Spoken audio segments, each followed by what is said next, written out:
ஸ்ரீ மாத்ரே நமக. ஜெய் குருதத் ஜெய் குரு பரசுராம். நமஸ்காரம். நான் கரூர்லேருந்து வல்சலா பண்ணிக்க பிரசன்ன ஜோதிடம். இன்றைக்கி நம்ம 2025 வருடம் ஜாக்பாட் அடிக்க போகக்கூடிய ராசிகளை தான் நம்ம பார்க்க போகிறோங்க. இந்த 2025 பொறுத்த வரைக்கும் ஒரு 4-5 ராசிகள் வந்து ரொம்ப ரொம்ப அதிர்ஷ்டமான ராசிகளாக மாறப்போகுது. இவ்வளோ நாளாக நீங்கள் பட்ட கஷ்டங்கள் இந்த மாதிரி விஷயங்கள்லேருந்து தப்பிக்க போகிறீங்க. இந்த 2025 வருடமாவது உங்களுக்கு ரொம்ப நல்லாவும் அருமையாகவும் இருக்கிறதுக்கு என்னுடைய வாழ்த்துக்கள். ஃபஸ்ட்டு இதில் நல்ல யோகம் பெறக்கூடிய ராசிகள் ஆர்டர் வைஸாக நான் சொல்கிறேன். ரிஷபராசி. இந்த ரிஷப ராசிக்கு கிரக நிலை எப்படி இருக்குது அப்படின்னா, அதாவது 11ஆம் இடம்ங்கிறது லாபஸ்தானம். நம்ம எந்த தொழில் செஞ்சாலும் சரிங்க, ஏன்னா 10ஆம் இடமுக்கு அது 2ஆம் இடமாக வரதுனால 11ஆம் இடம் வந்து லாபஸ்தானமாக இருக்குது. அந்த லாபஸ்தானத்தில் உங்களுக்கு சனி வராருங்க. இந்த சனி யார் அப்படின்னா, உங்கள் ராசியை பொறுத்த வரைக்கும், ரிஷப ராசியை பொறுத்த வரைக்கும் 9, 10 குடையவர். 9ஆம் இடம்ங்கிறது பாக்கியஸ்தானம், 10ங்கிறது வந்து தொழில் ஸ்தானம். அதாவது ராஜ யோகத்தை கொடுக்கக்கூடிய கிரகமே வந்து உங்களுக்கு சனி தான். ஸோ அதனால் ரிஷப ராசியை பொறுத்த வரைக்கும் சனி 11ஆம் இடத்துல வராரு. அதே மாதிரி குரு 2ஆம் இடம்.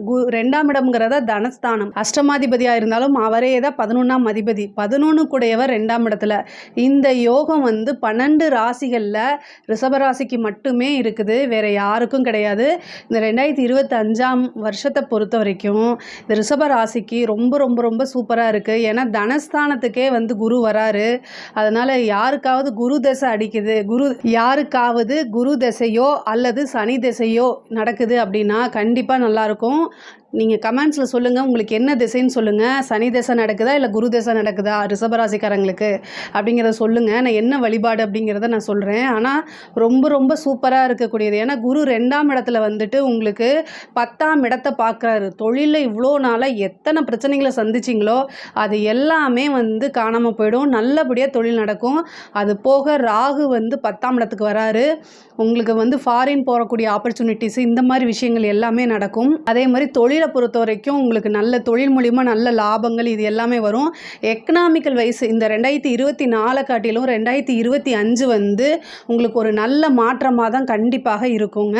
அடுத்தது வந்து கன்னி ராசி. இந்த கன்னி ராசிக்கு வந்து குரு 10ல் வராரு. 10ஆம் இடம் வந்து சிறப்பாக இல்லைனா கூட, அதாவது 2ஆம் இடத்தை பார்க்குறாருங்க. 10ஆம் இடத்துல வந்து கன்னி ராசியை பொறுத்த வரைக்குங்க. அடுத்தது வந்து கன்னிராசி. கன்னிராசிக்கு வந்து குரு 10ல் வராருங்க. தொழிலை பொறுத்த வரைக்கும் வந்து ரொம்ப நல்லா தான் இருக்கும்.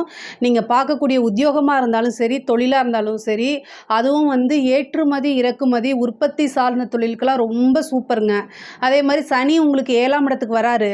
ஆனால் நீங்கள் நினைக்கலாம் கண்டச்சனியாக வருது அப்படின்னு. சனி வந்து 7ஆம் இடத்துல திக்பலம் பெறாரு.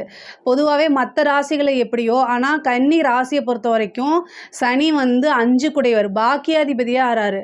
அப்போ வந்து 7ஆம் இடத்துக்கு வரும்போது உங்களுக்கு நிறைய கன்னி ராசியை பொறுத்த வரைக்கும் நிறைய மூளை தான். புது புது விஷயங்கள், நிறைய ஐடியாஸ் இது எல்லாமே வச்சுருப்பீங்க.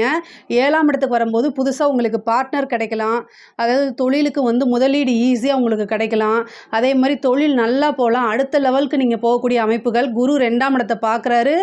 அது வந்து இன்னும் ரொம்ப ரொம்ப சூப்பர். 6ஆம் இடத்தையும் பார்க்குறாரு. அதனால் உத்தியோகத்தில் இருக்கவங்களுக்கு திடீர்னு ஒரு ப்ரொமோஷன் கிடைக்கிறது. அதே மாதிரி இந்த 2025 கன்னி ராசி நீங்கள் வந்து வீடு வாங்குறது, வாகனம் வாங்குறது, எதெல்லாம் உங்களுடைய ட்ரீம்ஸாக நீங்கள் வச்சுருக்கீங்களோ அது எல்லாமே நிறைவேறும். கொஞ்சம் கூடுதலாக நீங்கள் உழைப்பை போட்டால் மட்டும் போதும், எல்லாமே நல்லதாக இருக்குது. முக்கியமாக வந்து இவ்வளோ நாளாக அழுத்தம் கொடுத்துட்டு இருந்த அந்த கேது வந்து உங்கள் ராசி விட்டு போயிடுறாரு. அதுக்கே ஒரு பெரிய கும்பிடு போடணும். நீங்கள் அந்த இவ்வளோ நாளாக இனம் புரியாத மனக்கவலைகள், தடை, எதை தொட்டாலும் ஃபெயிலியர் ஆகிட்டே இருந்திருக்கும். அந்த மாதிரி விஷயங்கள் எல்லாமே இந்த 2025 உங்களுக்கு காணாமல் போயிடும். ரொம்ப ரொம்ப சூப்பராக இருக்குது கன்னி ராசியை பொறுத்த வரைக்கும். அதே மாதிரி அடுத்தது வந்து துளாராசி. துளாராசி அதிர்ஷ்டம்னா அதிர்ஷ்டம், பேர் அதிர்ஷ்டம் அப்படின்னு சொல்லக்கூடிய ராசி வந்து துளாராசிக்கு தான் இந்த 2025 குரு வந்து உங்களுக்கு 9ஆம் இடத்துக்கு வராரு. இவ்வளோ நாளாக அஷ்டமத்து குருவாக இருந்தார். இப்போ வந்து 9ஆம் இடத்துக்கு இந்த குரு வராருங்க. இந்த குரு பாக்கிய குருவாக மாறுறாரு. அது வந்து ஒரு பெரிய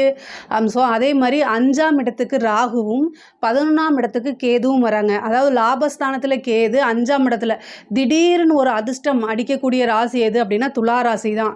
துலா ராசியை பொறுத்த வரைக்கும் இந்த 2025 நல்ல அமோகமான வெற்றி கிடைக்க போகுது. நிறைய நீங்கள் நினச்ச எல்லாமே வந்து ரொம்ப சக்ஸஸ்ஃபுல்லாக கொண்டு போக போகுது. 5ல் ராகு வரக்கூடிய காலகட்டம் வந்து பேர் அதிர்ஷ்டம் அப்படின்னு சொல்லலாம். நீங்கள் இவ்வளோ நாளாக காத்துக்கிட்டு இருந்த ஒரு விஷயம் வந்து நடக்கிறதுக்கு உண்டான இது வந்து இந்த 2025 தான் உங்களுக்கு நடக்க போகுது. நல்ல அதிர்ஷ்டம், பெரிய லாபங்கள், புது புது விஷயங்கள் எல்லாமே நடக்கும். நல்ல இன்கம் அப்படிங்கக்கூடியது வரப்போகுதுங்க உங்களுக்கு. சனியும் 6ஆம் இடத்துக்கு போகிறாரு. நீங்கள் என்னென்னா உங்களோட முயற்சியை மட்டும் இன்னும் கொஞ்சம் நீங்கள் துரிதப்படுத்தணும், வேறு எதுவுமே தேவையில்லை. ஏன்னா 3ஆம் இடத்தை வந்து குரு பார்க்குது, சனியும் பார்க்குது. அப்போ வந்து என்ன முயற்சியை மட்டும் இன்னும் கூடுதலாக நீங்கள் போட்டிங்க அப்படின்னாலே சூப்பரான வெற்றி உங்களுக்கு கிடைச்சிடும். அதே மாதிரி மகர ராசிக்குங்க, மகர ராசிக்கு வந்து இதிலே வந்து 200%ன்னு சொல்லலாம். அதாவது 100க்கு 200% அப்படின்னு சொல்லலாம். மகர ராசியை பொறுத்த வரைக்கும் இந்த 2025 மகர ராசிக்கு வந்து நல்ல ஜாக்பாட் தான். ஏன்னா 2ஆம் இடம் அப்படின்னு தனஸ்தானத்தை குறிக்கக்கூடியதில் வந்து ராகு இருக்குது. ராகு இருந்தாலே பல விஷயங்கள், ஒரு பணம் மட்டும் இல்லை, பல விஷயங்கள் எப்படியாவது நீங்கள் பணத்தை ஹேண்டில் பண்ணியே ஆகணும் பெரிய லெவலில். அதே மாதிரி குருவும் வந்து உங்களுக்கு 2ஆம் இடத்தை பார்க்குறாரு. ராகு வராரு. இவ்வளோ நாள் இந்த 7.5 சனி இது முடியுது. அது ஒரு பெரிய இது அமைப்பு. உங்களுக்கு 7.5 சனி வந்து உங்களுக்கு முடியுது. அதுக்கப்புறம் வந்து ராகு வந்து உங்களுக்கு 2ஆம் இடத்துக்கு வராரு. இது ஒரு நல்ல அமைப்பு. என்னென்னா கேது வந்து உங்களுக்கு அஷ்டமத்தில் இருக்கார். அதை மட்டும் நீங்கள் கவனமாக இருக்கணும். மற்றபடி எக்கனாமிக்கலாக வந்து ரொம்ப ரொம்ப ரொம்ப நல்லா இருக்குது.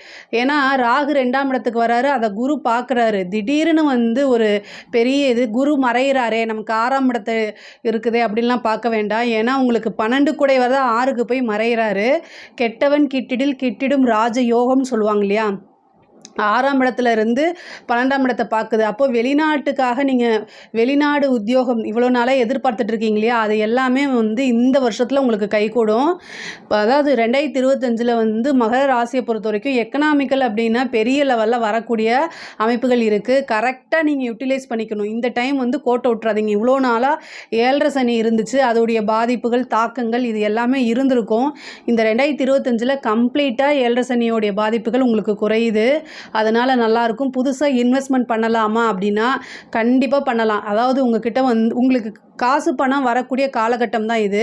இப்போ குரு 12ஆம் இடத்தை பார்க்குறது, அதை சுப விரயமாக மாற்றிக்கங்க. நீங்கள் வரக்கூடிய பணத்தை ஏதுலையாவது இன்வெஸ்ட் பண்ணுங்கள். ஏதாவது வந்து கோல்டோ அல்லது வந்து வேறு ஏதாவது உங்களுக்கு நல்ல தெரிஞ்ச விஷயங்களில் இன்வெஸ்ட் பண்ணுங்கள். ஒரு லேண்டு அந்த மாதிரி விஷயங்களில் இன்வெஸ்ட் பண்ணுங்கள். உங்களுடைய ஜாதக அமைப்பு எப்படி இருக்குங்கிறத பார்த்துட்டு அதுக்கு தகுந்த மாதிரி இன்வெஸ்ட் பண்ணுங்கள்.